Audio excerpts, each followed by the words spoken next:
His annual salary is 3 months of mine. Well, everything he owns is pretty shabby. Haha. I was invited to a mixer just to make up numbers, constantly ridiculed by an acquaintance. In middle school, high school, and now at this mixer too. After all, I was nothing more than a foil for him. I want to escape this boring mixer. I want to go home early. Even someone like me takes pride in having a skill and doing a job that makes people happy. I'm done dealing with people who only see others for their status. My name is David. I'm currently 29, single. Ever since I remember, my parents had a workshop at home, making handcrafted bags to make a living. Using cowhide, they made wallets, card holders, handbags, backpacks, and various other items in their small workshop, always trying to create products that people would cherish. As an only child, I spent my time watching my parents work instead of playing outside. I was quiet and reserved. I loved watching every step of how they made each bag. When I was in 6th grade, I was wondering what to do for my summer project. My mom suggested, "Since it's your last summer in elementary, why not make something with cowhide as a keepsake?" I was thrilled. Can I really? Can I use the sewing machine I've always been told not to touch? Haha, you've always wanted to use the sewing machine, she said. I thought it might be a bit early for you, David, but your dad thinks it's fine. Watching all the time can get boring, right? I've never been bored. What should I make? Tell me. For my last summer in elementary school, my parents, both bad craftsmen, taught me how to make small items from scratch. In less than 5 days, I finished making my first card holder. You finished it pretty quickly, David. Did you enjoy it? My dad praised. I've been watching all this time. I want to make more. Can I make a small wallet? Whoa, hold your horses. Making a wallet is tricky, he warned. I don't mind how many days it takes. I want to try. Teach me. Seeing how excited and happy I was about the first item I made, and how I was completely engrossed in it, my mom said, "It's perfect timing. Next year, you'll be in middle school and will need to carry money." I was thinking of buying you a nice wallet, my dad said. I don't need it. I don't need it. The one I make myself will be enough. Teach me.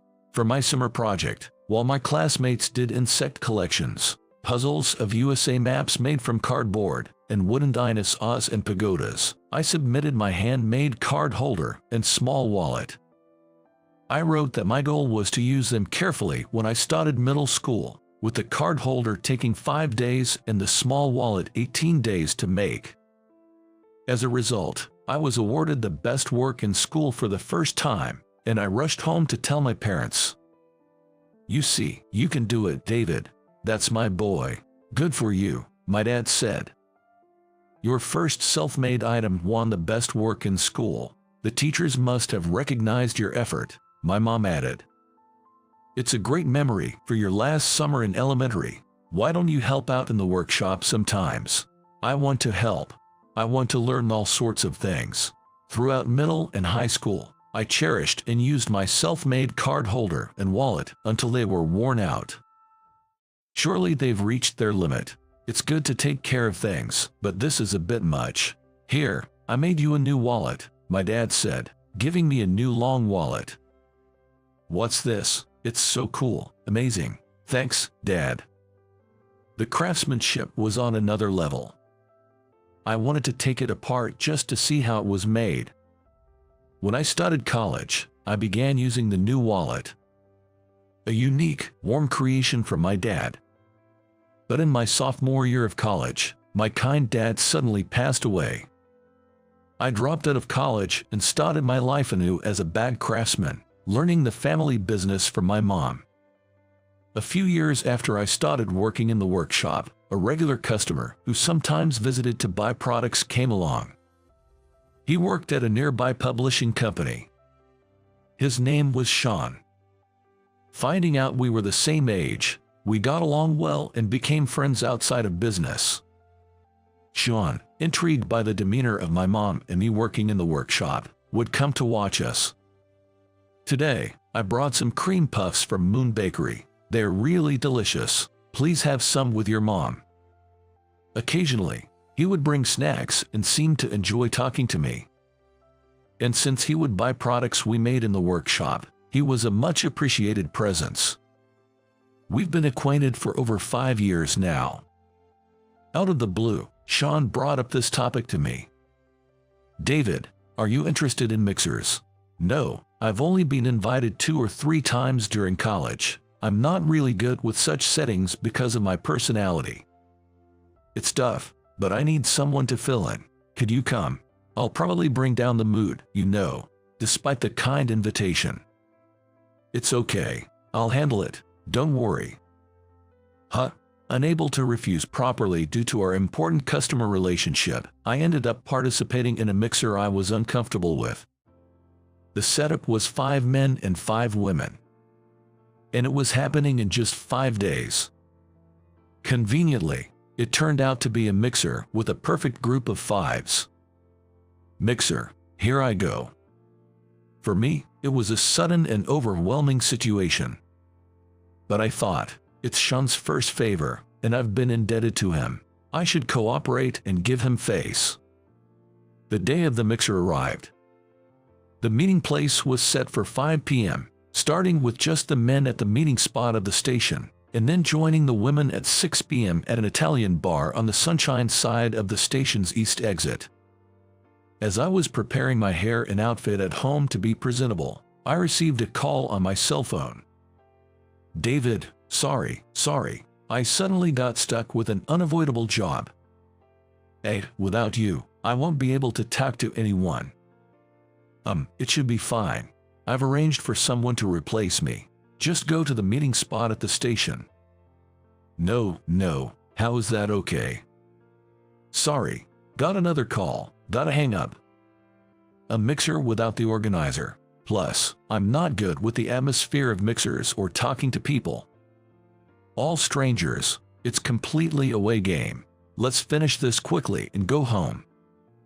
I had no choice but to brace myself for what was coming. I arrived at the meetup spot at the station. There were already 4 guys who seemed to be part of the group. Hi, nice to meet you. I was told by the organizer, Sean, to come here.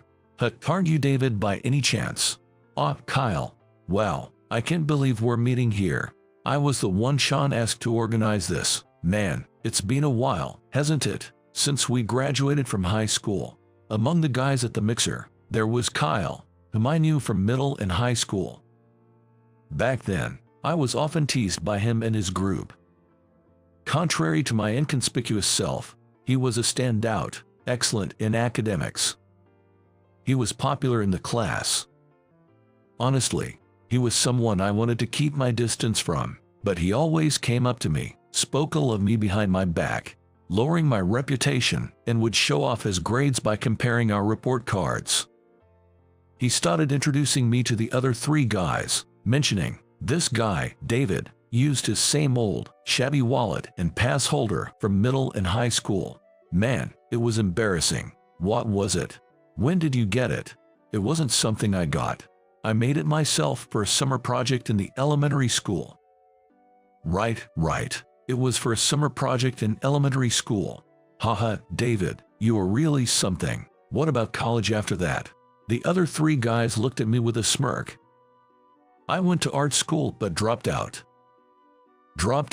So just a high school grad. Must have been tough. We'll talk more about it later. Looks like the drinks will taste great tonight. I never imagined that Kyle, of all people, would be here. I felt overwhelmed, wanting to escape and head home immediately. We headed to the Italian bar where we were meeting the ladies. Throughout, Kyle kept prying into my current situation. Do you know which university I went to? Yay, I remember, you always had good grades. That's right. I graduated from there and now work at the same publishing company as Sean. So, David, what's your income now? Income? Yeah, income. Just tell me the number. I won't tell anyone. About $25,000, I guess. $25,000. Got it. Seems like you've had it rough. I'll cover your part today. Be grateful. Oh, thanks. But in return, make sure you do a good job as my sidekick. Okay. Haha, sidekick. Got it. I ended up being used and had to play the role of Kyle's sidekick in exchange for the treat. People usually become more mature as they age, but he seemed to have reverted to his middle and high school self. At the mixer, it was almost certain that I would become the butt of the jokes. We arrived at the Italian bar. The 5 ladies had already arrived and were waiting. Nice to meet you all. The mixer began. I was surprised at how beautiful all the ladies were. Except for me, all the guys were in high spirits, and I felt out of place, just nodding along. Soon, Kyle started his extra introduction of me to the ladies. This is David, a real tearjerker of a guy. In middle and high school, he used the wallet and card holder he made in elementary school until they were tattered. The ladies looked at me with a mix of pity and amusement, except for one who seemed unimpressed. Oh, right, what about your wallet now, David? Show everyone. Reluctantly, I showed my long wallet. Wow, still tattered, huh? That happens. It's something precious to me. Right, that makes sense. When you've struggled, you tend to cherish things more. And speaking of this poor guy's intriguing salary, a whopping $25,000, that's like my 3 months' earnings. No wonder his stuff looks beaten up. Haha. I've had enough. Just let him do whatever he wants. I couldn't help but feel annoyed with Kyle's smug attitude. Excuse me, may I see that wallet? A woman who seemed interested asked. Sure, here you go. As Kyle said, it's pretty worn out. Her name was Emily. Unlike the other 4 women who were used to mixers, she had been quiet from the start. She was petite, with her hair in a ponytail. Her natural makeup gave her a clean, fresh look. She was exactly my type among the 5 women. Oh, I thought so. I have a handbag from the same maker as this one, she said. She showed me her handbag. I never expected to meet a woman carrying a handbag from our family's workshop. Their designs and durability are really great, aren't they? How long have you been using this wallet? Well, I started using it in college, so about 9 years, I guess. Kyle, interrupting our conversation, said, 9 years, you should be able to afford a wallet like this, David, as he flaunted a famous French brand wallet on the table. There it was, Kyle's typical one-upmanship. In middle and high school, it was report cards, and now it's wallets. But I'm the one being treated. I have to play my part as the sidekick. Wow, Kyle, you're really something. When you show off a wallet like that, I'm speechless. But David, you seem to really take care of your belongings. Yeah, well, I still use the coin purse I made in elementary school, like Kyle mentioned. I left it at home though. Really? You're still using that legendary wallet? Kyle laughed out loud, hearing that I was still actively using the small wallet I made back in elementary school. Everyone else forced a smile, but Emily's reaction was different. Deciding he had flaunted enough, Kyle switched seats and started chatting up other women as if to say he was an elite. He casually put his arm around other women's shoulders, showing off his mixer expertise. Emily then spoke to me. So, you've been using the wallet you made in elementary school for almost 20 years now. Yeah, about 18 years, I guess. It's a keepsake for my dad. This long wallet too. I see. Emily didn't ask anything more about the wallet or the bag. Tired of being one-upped and seen only for my status at this mixer, I didn't want to share more about myself and just wished for time to pass quickly so I could leave.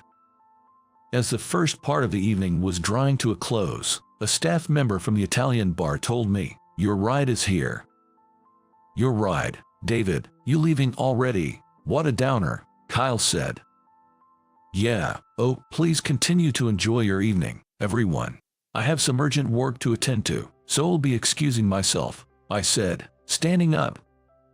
Mr. Brown, your driver is here. Please come this way to the car, said a uniformed female driver as she entered the bar. What, Mr. Brown? What do you mean, David? Kyle and the others at the mixer were shocked. I just took over the family business. Took over the family business, but you said your income was $25,000. Sorry, I'm not very smart. I didn't quite understand the subject. Multiply that number by 12, and it's about right. Kyle, thanks for today. I'm heading out. What? $25,000 is not your yearly but monthly income. Wait a minute. Just as I was about to leave with the driver, one of the women suddenly shouted, I can't take this anymore. I'm leaving too. What's going on? People dining around us turned to look. This guy touched my thigh and chest, and even tried to kiss me near the restroom. He's the worst, she said, pointing at Kyle. No, what are you talking about? I didn't do anything. Wait, David. The mixer, which started in a fun atmosphere, quickly turned chaotic due to Kyle's inappropriate behavior. Eager to avoid getting dragged into the mess, I hurriedly left with the female driver. The next day, Sean came to the workshop. David, sorry about yesterday. I heard what happened. Never knew Kyle was your middle and high school classmate. It's okay, I had to leave early for work anyway, but yeah, it turned into quite a scene at the end. About that, Kyle really messed up. Turns out the lady he upset was a major client's daughter, and her father is furious. I heard Kyle was already under house arrest pending an investigation. Sean mentioned that with how fast news spreads in the publishing industry, Kyle probably wouldn't have a place there anymore. Kyle is smart, what a waste. David, I heard how Kyle was making fun of you the whole time. I'm really sorry for inviting you. It's fine, but I think I've had enough of mixers. I'll pass on any future invitations. Yeah, this will be my first and last time organizing one too. I hope you can forgive me. I changed the subject to lighten the mood for Sean, who looked truly sorry. Oh, by the way, I met a woman yesterday carrying a handbag made by us. I could clearly see our logo. I definitely made that bag myself. It was a great feeling. I recounted the event to Sean. Her name was Emily, I think. Didn't talk much, but she seemed shy and gentle. That bag was a gift from me 3 years ago. Emily is a childhood friend of mine, same age as us. Is that so? Emily said she wanted to talk more with you. She was caught up in the chaos when that client's daughter caused a scene. With me. Actually, Emily is a big fan of your products. She owns many of the small items and bags. I started visiting this workshop because of her. I didn't even know what it was before then. That's great to hear. I'll have to tell my mom. She'll be happy to know our products are cherished. Sean's mood seemed to lift as he continued. I might as well tell you, the mixer was actually to help Emily, a fan of you and your products, get closer to you. Sean, you think too highly of me. I blushed. Having never dated a woman before. That's not true. I've known you for over 5 years, and seeing your dedication to work and your personality, I thought you'd be perfect for Emily. Isn't a quiet, herbivore-type girl your style, Sean? After a pause, I replied. Emily was exactly my type when I first saw her. Then it's settled. I'll let her know.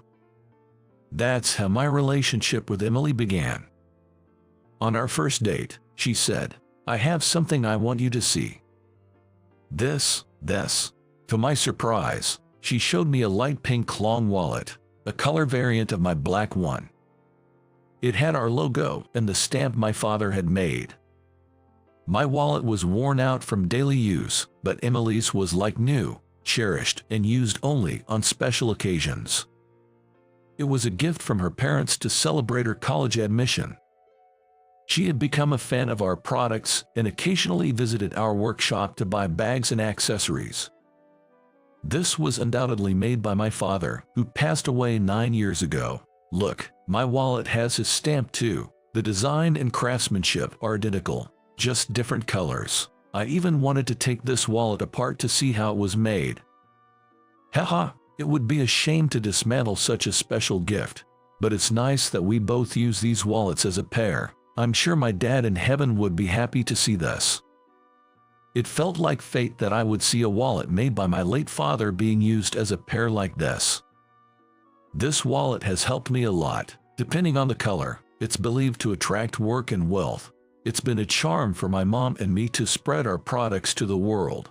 I've never made a better wallet than this. It's an insurmountable wall for me. I'm forever grateful to my father. I became an instant fan of your products too. The handbag you have, it's one you made. I can tell by the stamp. Did you know? I even have small items with your mom's stamp on them. So, you're a self-confessed superfan of our products. I took something out of my bag. Emily, as a token of our relationship, please take this. I finished it last night, sacrificing some sleep. Wow, a cute beige wallet. It's a mid-wallet type. The logo is a new design, and it has your stamp too. The material is cordovan, made from horse hide, which is 3 times stronger than cowhide. I'm not good with words, but I hope you'll consider a relationship with me. Emily was moved to tears. In general, the psychology behind giving a wallet is that it is something you always carry with you when you go out, so it can mean I love you and want to be with you all the time. Understanding the sentiment, Emily wiped her tears and replied, I'd be delighted. I will always be a fan of your products and now, a big fan of you, David. That's how Emily and I began our relationship. I had always treasured things, but from now on, I vowed to cherish this loving woman even more.